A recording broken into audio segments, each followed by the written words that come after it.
natural objects that are seen in the sky during daytime and nighttime, and sketch or draw how the natural objects in the sky affect daily activities.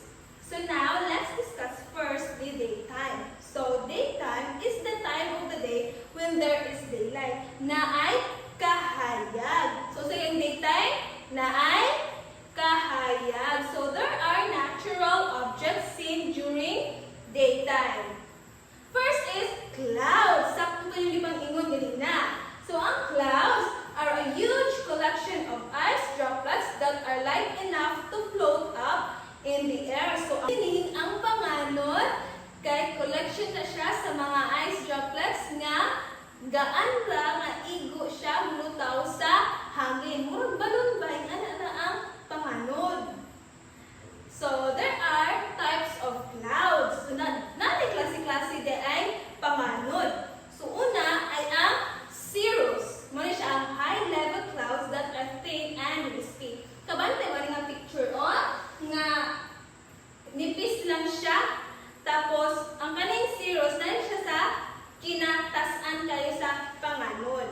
So, next is stratus. Looks like gray sheets across the sky. Kaning stratus, makita natin siya kasagaran during sunrise, ting guwa sa adlaw. Next is ang cumulus. Muna siya ang bright white and look like a puffy cotton balls. Muna siya ang kanang sige na itong makitaan, especially sa summer. Muna siya itong makitaan sa sky. So next is ang cumulonimbus. Everybody? Cumulonimbus. Muna siya ang pinakadako nga panganod na magdala og extreme types of weather like lightning, thunder, heavy rain, and etc. So, once na makikita ang maning cumulonimbus, so expected na gyud nga naay umaabot nga mga heavy rain, lightning, thunder, and etc. So, that's are the types of panganod or clouds. So, let's proceed to the sun. So, ang sun, meron siya ang the star around which our planet Earth revolves. So, ang sun ay isa po siya ka star. So, rainbow. Isa may nakita rainbow dire. Tanan, maayo. So, anong rainbow daw po no? Muna siya ang form when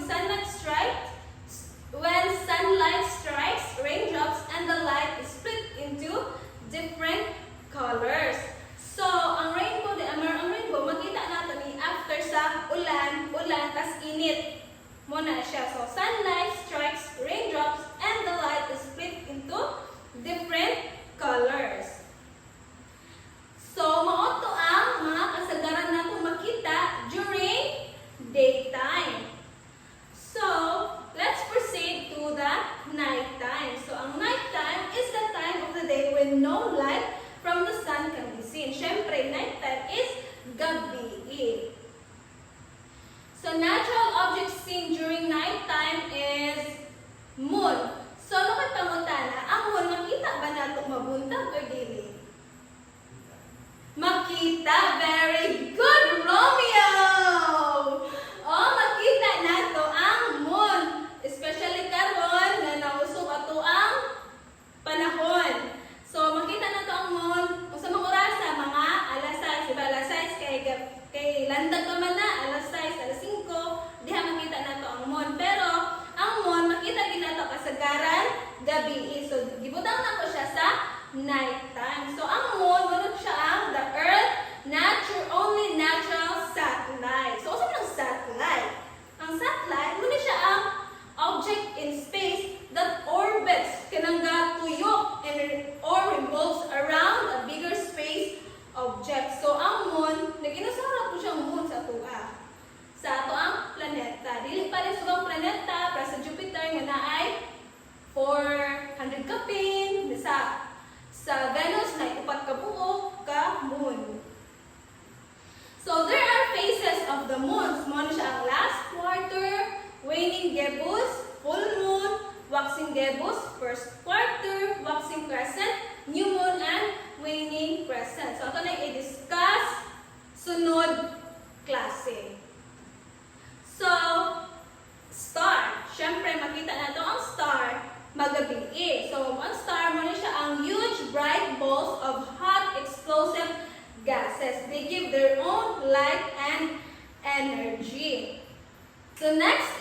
meteor. So, kinsa may nakita meteor dire? Unsa? Carlo? Meteor garden? Sure on? Char! A meteor is a space rock that hits the atmosphere of the Earth. So, ang meteor, ginatawag po natin na siya shooting star or falling star. Kana bitaw makita mong star nga ning dagat? Mo na siya kana mag-wish mo? Mo na ang meteor. Ang saming dagat. May sutoy ba? Mo na siya ang meteor or falling star. So, next is planet. So, a planet is a large, round object that moves around the sun. So, mani siya ang parts of the solar system. Kabat ka, hinumdum mo sa tuang klase sa diha about solar system? Oh, makita nato ng planet pag mga planets pag magamit ta og dako nga telescope bitaw. Dayon, syempre magabihin nato siya tanawon kini man siya makita pag during daytime. So, do you have any questions so far? If none, so let's proceed to our activity.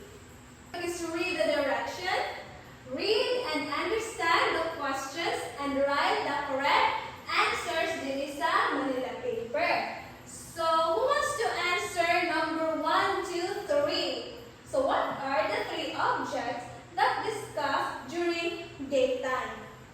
Yes, Anna? Very good. First is clouds. Clouds. So pa. Yes, Andrew?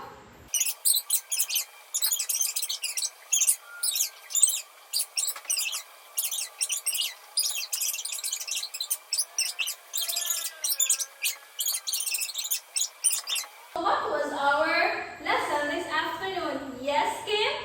Very good. It's all about the natural objects that's seen in the sky during daytime and nighttime. So, in your own understanding, how does the natural objects affect in our daily activities? Yes, Mario? You have an idea? How about you? Arena. That's right. Paggabi ang kita is magtulog, din pagkabuntag is magtrabaho ta, moskwela ta, o magdula ta, di ba? O gabi, makadula pa rin mo. Makadula, pero limit kay matulog og sayo kay pagkaugma, skwela na pod. So today, I will group you into 2 groups. So this will be the group 1 and the group 2. So all you need to do is, with your group, I want you to draw how the natural objects in the sky affect people daily activities. So for the group 1 is daytime, and for the group 2 is nighttime. For group 1, moni ila during daytime, usa may gidrawing niyo sa group 1 na ay nagduyan, dayon na ay katong pisig bitaw nga lukso-lukso. Then sa group 2, very good. Kay gabiin naman syempre natulog na ang bata. Okay, so let's give yourself a round of applause. Good job, everyone. So everybody, please read the direction. Write true if the statement is correct and false if it is wrong. So do you understand? Very good. So are you done? Okay, now let's